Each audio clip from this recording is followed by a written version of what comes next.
Oh, aqueous solutions and solubility. So you may have wondered as we were doing those, balancing equations, why are some of those solids, why are some gases, why are some aqueous? So we're going to learn about that.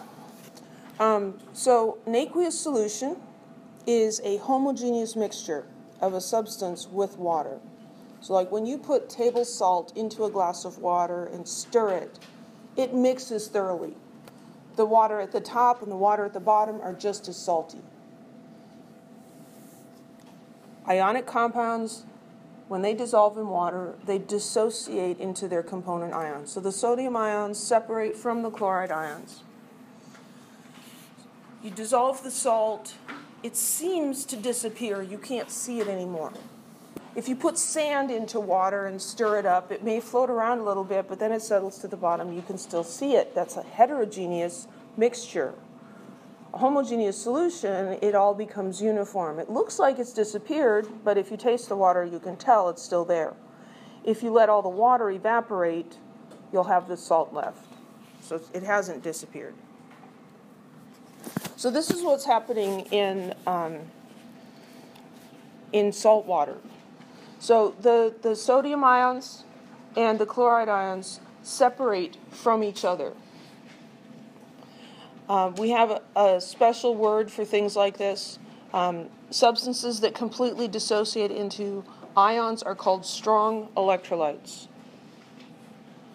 Strong electrolytes. I think that should be in bold, but it's not.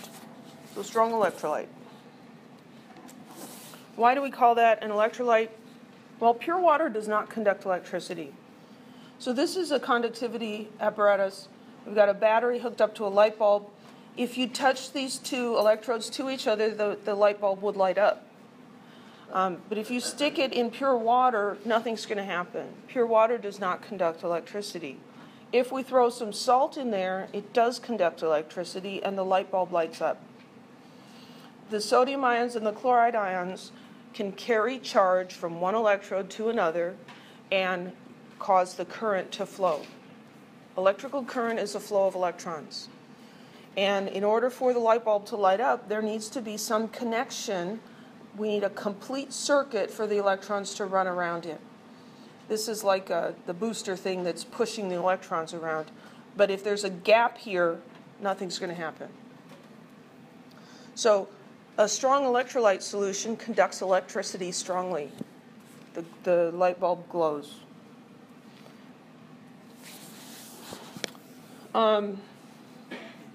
When silver nitrate dissolves in water,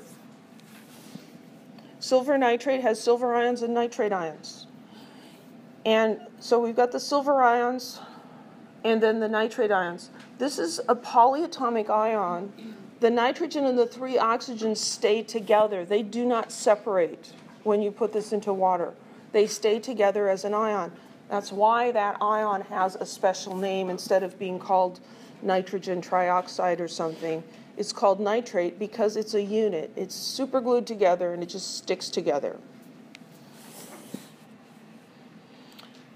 Would this solution conduct electricity? Are there ions?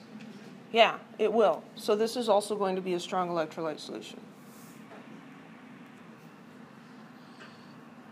If you put silver chloride into water, well, silver chloride, that formula looks a lot like sodium chloride, right? Sodium chloride dissolves really well.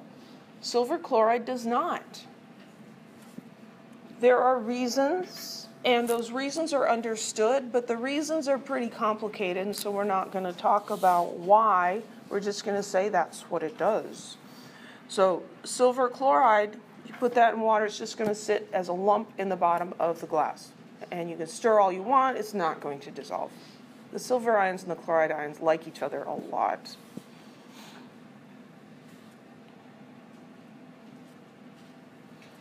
So when we say solubility, a compound is soluble if it dissolves in the liquid. Most of our solutions will be in water. So if you put it in water and it dissolves and forms a homogeneous mixture, it's soluble. So sodium chloride is soluble in water. If it does not dissolve, it's insoluble. So the prefix in means not. So how do you know? Well, this has been determined empirically, meaning by experiment. So people took different ionic compounds, put them in water, stirred them up, and say, yep, that one dissolves. Nope, that one doesn't. And it's just this kind of confusing collection of data. So we tried to organize that and look for patterns. And so these are called the solubility rules. And it's this table, which looks kind of scary at first, but it's really not that bad. I am going to give you this table on the exam, but you need to know how to use it.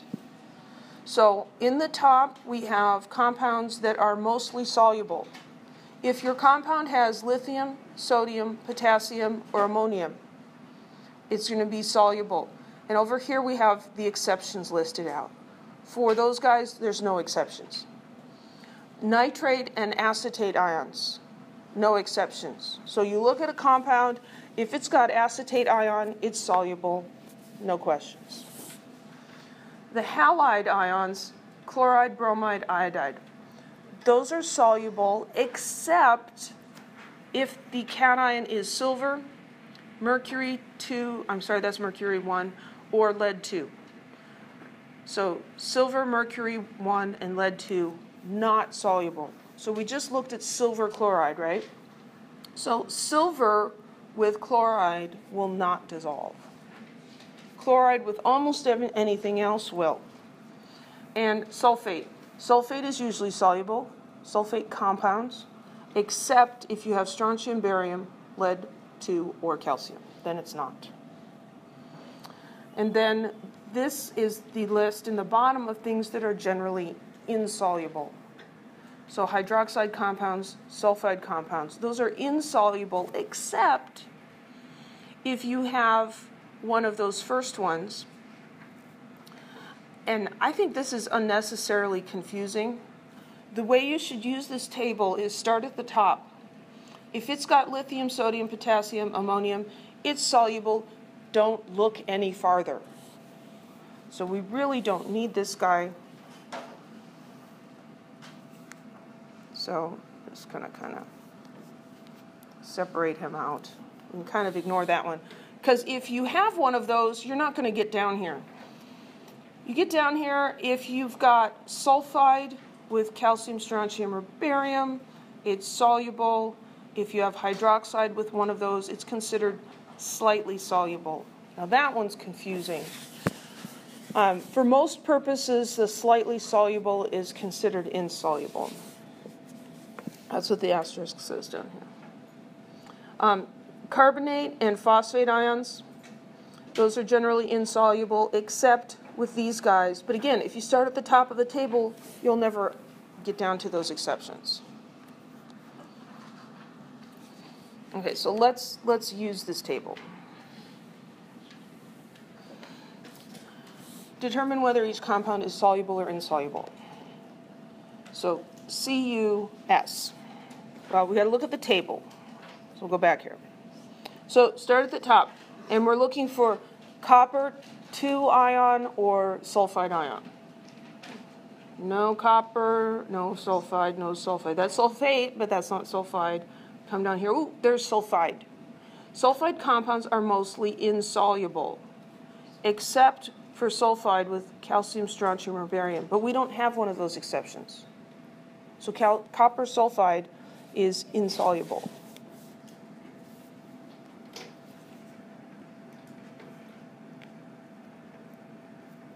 Any questions? FeSO4. Start at the top. We're looking for iron and we're looking for sulfate. Oh, there's sulfate. So sulfate is probably soluble except iron is not one of the exceptions. So that says that FeSO4 is soluble.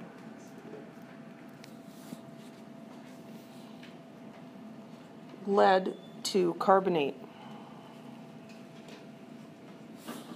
So again, start at the top, lead 2, carbonate, no. Oh, here's carbonate. Carbonate is usually insoluble, not one of the exceptions, so lead 2 carbonate is insoluble.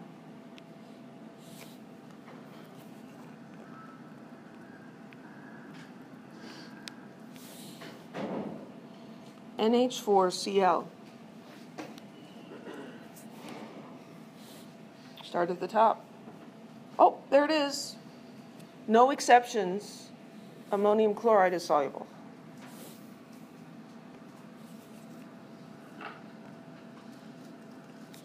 You see how that works? Any questions? Again, that's one of those things you just have to practice.